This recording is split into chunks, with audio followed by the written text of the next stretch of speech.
Dick felt much relieved at this candid confession by such a bronzed veteran, and, the chords of sympathy having been struck, he opened up his heart at once to the evident delight of Henry, who, among other curious partialities, was extremely fond of listening to and taking part in conversations that bordered on the metaphysical, and were hard to be understood. Most conversations that were not connected with eating and hunting were of this nature to Henry. "Homesick!" he cried. "Which mean being sick of home? Ha! Dat is fat I am always be when I goes out on a day expedition. Hui, Vriment!"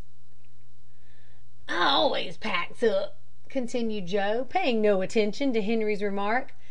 "I always packs up and sots off for home when I gets homesick. It's the best cure. And when hunters are young like you, Dick, it's the only cure. I've knowed fellers almost die of homesickness, and I'm told that they do go under altogether sometimes." "Quanda!" exclaimed Henry.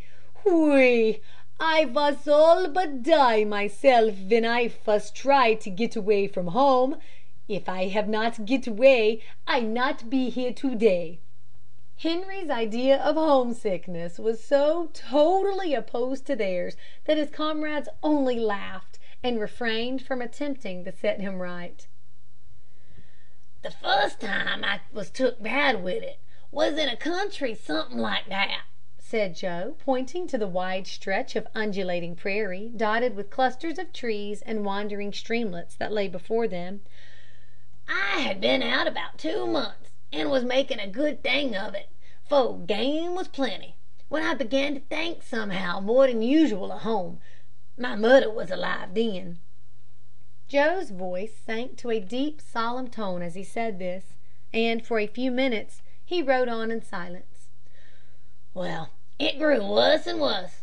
I dreamed of home all night, and thought of it all day, till I began to shoot bad, and my comrades was getting tired of me. So I says to them one night, says I give out, lads. I'll make tracks for the settlement tomorrow. They tried to laugh me out of it at first, but it was a no-go. So I packed up, bid them good day, and sot off alone on a trip 500 miles. The very first mile of the way back I began to mend, and before 2 days I was all right again." Joe was interrupted at this point by the sudden appearance of a solitary horseman on the brow of an eminence not a half-mile distant. The three friends instantly drove their pack horses behind a clump of trees, but not in time to escape the vigilant eye of the red man, who uttered a loud shout which brought up a band of his comrades at full gallop. "Remember, Henry," cried Joe Blunt, "our errand is one of peace." The caution was needed, for in the confusion of the moment Henry was making preparation to sell his life as dearly as possible. Before another word could be uttered, they were surrounded by a troop of about 20 yelling Blackfeet Indians. They were, fortunately, not a war party, and still more fortunately they were peaceably disposed, and listened to the preliminary address of Joe Blunt with exemplary patience.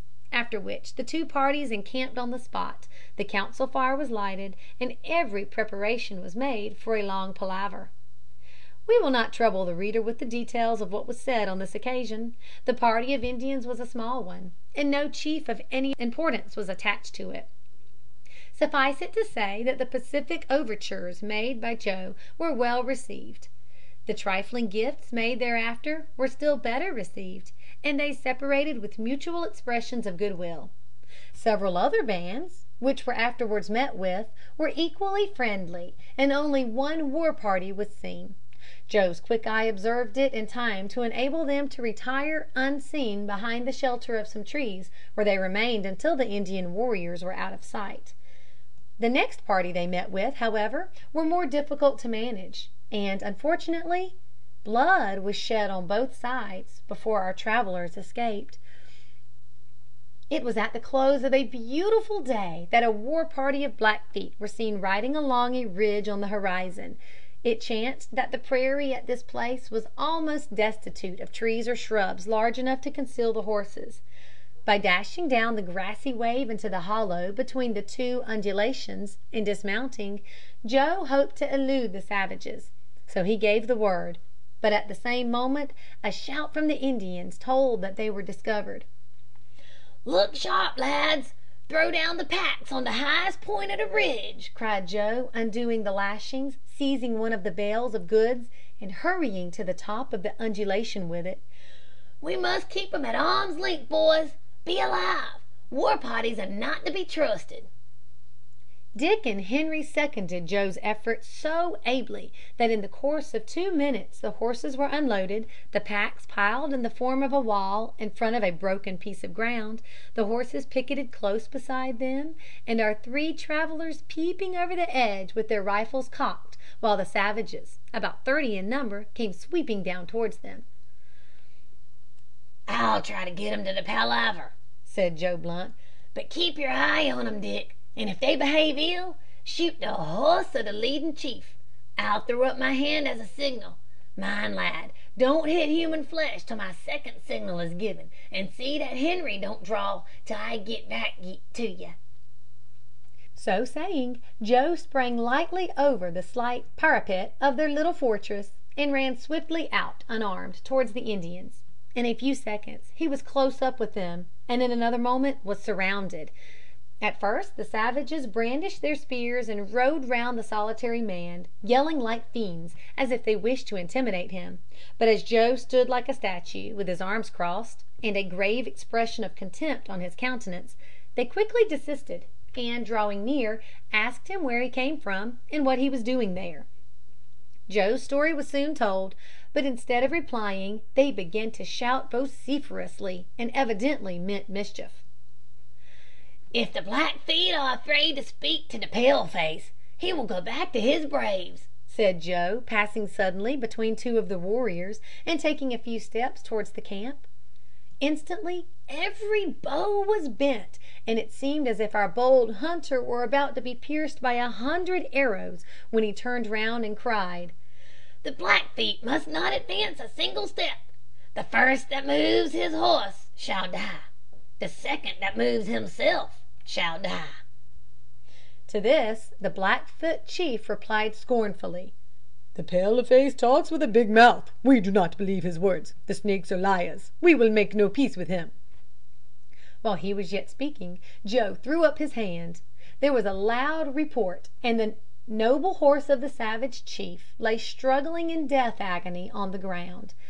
The use of the rifle, as we have before hinted, was little known at this period among the Indians of the far west. Many had never heard the dreaded report before, although all were aware, from hearsay, of its fatal power. The fall of the chief's horse, therefore, quite paralyzed them for a few moments, and they had not recovered from their surprise when a second report was heard. A bullet whistled past, and a second horse fell. At the same moment there was a loud explosion in the camp of the Palefaces. A white cloud enveloped it, and from the midst of this a loud shriek was heard, as Dick, Henry, and Crusoe bounded over the packs with frantic gestures. At this the gaping savages wheeled their steeds round, and dismounted horsemen sprang on behind two of their comrades, and the whole band dashed away over the plains as if they were chased by evil spirits. Meanwhile Joe hastened towards his comrades in a state of great anxiety, for he knew at once that one of the powder horns must have been accidentally blown up. "No damage done, boys, I hope?" he cried on coming up. "Damage!" cried Henry, holding his hands tight over his face. "Oh, oui, great damage! Mocha damage! Me 2 eyes be blowed out of their holes." "Not quite so bad as that, I hope," said Dick, who was very slightly singed, and forgot his own hurts in anxiety about his comrade. "Let me see." "My eye!" exclaimed Joe Blunt, while a broad grin overspread his countenance. "You've not improved your looks, Henry." This was true. The worthy hunter's hair was singed to such an extent that his entire countenance presented the appearance of a universal frizzle. Fortunately the skin, although